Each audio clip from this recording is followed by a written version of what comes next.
Hey everyone, so I'm just making a really simple, cheap dish. Kind of needed to survive off leftovers for the next few days.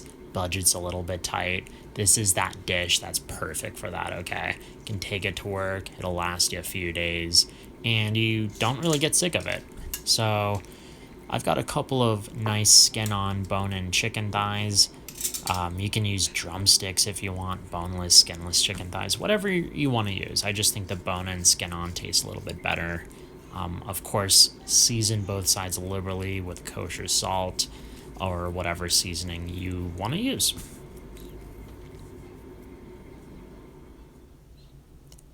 So I've got my really cool looking Dutch oven on a medium heat, adding some olive oil, and we're just going to brown both sides of the chicken thighs on a medium heat, just browning them. We're not really cooking them through. We want to, brown each one on each side about 3 to 4 minutes.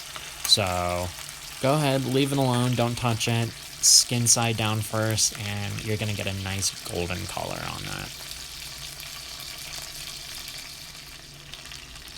So it's been about 3-4 minutes, and as you can see, nice and golden. That's what we want. It's going to provide a lot of flavor, as the final result. So another 3 to 4 minutes on that side, and when it's done, we'll just go ahead and take out the chicken thighs, back on the plate, let the juices kind of come out.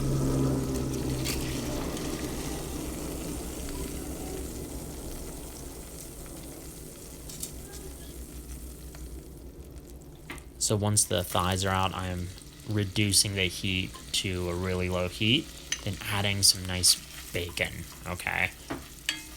I mean, come on, chicken, bacon, it's just, you can't go wrong with this dish. So as the bacon's cooking, then I put in some nice chopped onion, and it's just gonna soak up all that flavor from that chicken we just browned, the bacon, and we're just kind of giving the onion some color. We're not adding a lot of heat. We're just kind of letting the onions become translucent. So we're cooking that out for about 7 to 10 minutes, however, long you want to go for. When those 7-10 minutes are done, I added some nice minced garlic or chopped garlic, and remember the heat's on low. We don't want anything to really burn, especially the garlic. So cook that garlic out for about 30 seconds, and once that's done, adding the tomatoes. You can't add the tomatoes in the beginning. The reason I added them more towards the end is I wanted the onion and the bacon to kind of get a little bit more richer. Tomatoes have a ton of water content, and I wanted, the veggies to do their thing. So after those tomatoes were added, went ahead, added those chicken thighs, couple whole cloves of garlic, okay, right on top of that chicken, and put the lid on, low heat. It simmered for about 35 to 40 minutes. It smells great in here.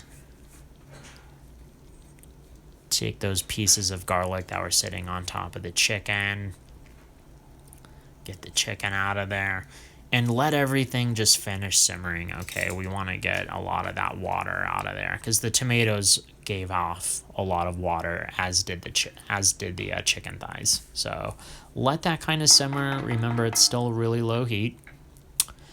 And while that's simmering, went ahead, chopped up that garlic that just sat on that chicken, take the skin off, and we're just going to chop that in, then we'll add it at the end, and it's nice and just beautiful. It tastes so good. So chop up that garlic, of course, and then we'll go ahead and remove the bone out of the chicken thighs in a little bit. You can watch me just chop this up here.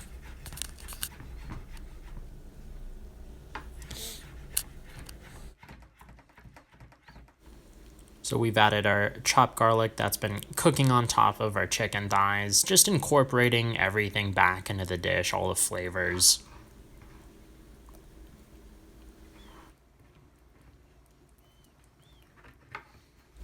Okay, and here's where we're going to just take our chicken thighs and remove the bone. It's straightforward. I mean, you're just cutting along both sides of the chicken thigh. I had to hold it with a tong because it's super hot still. But yeah, just get that bone out of there. It's kind of self-explanatory. Isn't hard at all. Alright, so I chopped up those chicken thighs. Now I'm adding it to the sauce. It's super awesome. It's so cheap. It's so easy. I mean, it's a great dish, especially right now with everything going on. We need to kind of stretch our money where we can. So this is one of my favorite dishes in doing just that.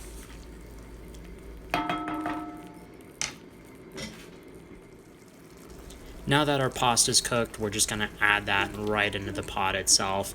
Mix everything really well. Once it's kind of mixed, then add the pesto, mix it all over again. Make sure everything's evenly and, incorporated throughout the dish.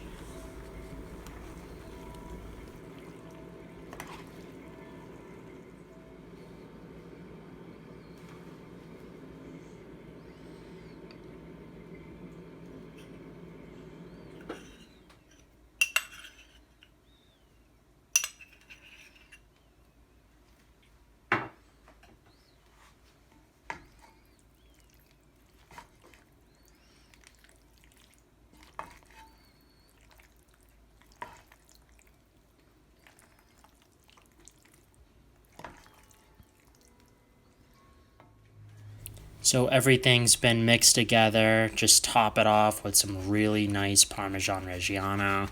Gives it a little bit of saltiness, nuttiness.